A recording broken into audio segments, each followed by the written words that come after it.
before the 2010 Constitution, the Office of the Director of Public Prosecutions was a department within the Office of the Attorney General. Yes. It was one, I think, of the 6 departments. And at that time, we were only 94 prosecutors, and we only had about 12 field officers.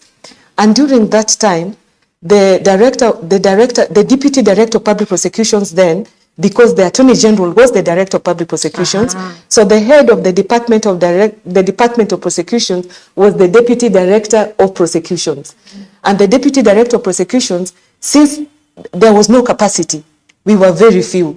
So we could only afford to prosecute in the High Court and in the Court of Appeal, or very, very serious cases in the lower court. And those cases made up only 5% of all the cases in the country. Therefore, the police prosecuted 95% of the cases in the lower court.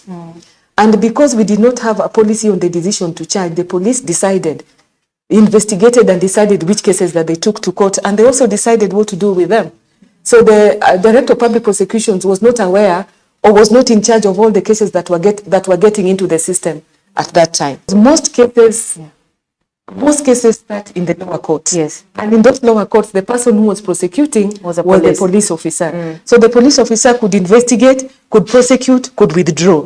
The Attorney General then, or the Director of Public Prosecutions, would only come in if it was a serious matter or it was on appeal. And that time, Kenyans were not very litigious the way they are now. No. So very few cases were getting the limelight. It was mostly murder cases, robbery with violence. We didn't have all these other cases. And that will explain why we had to professionalize prosecution services, because crimes have evolved.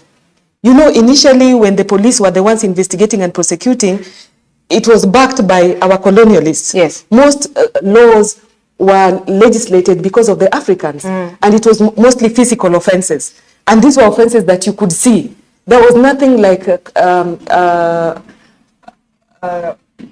economic crimes.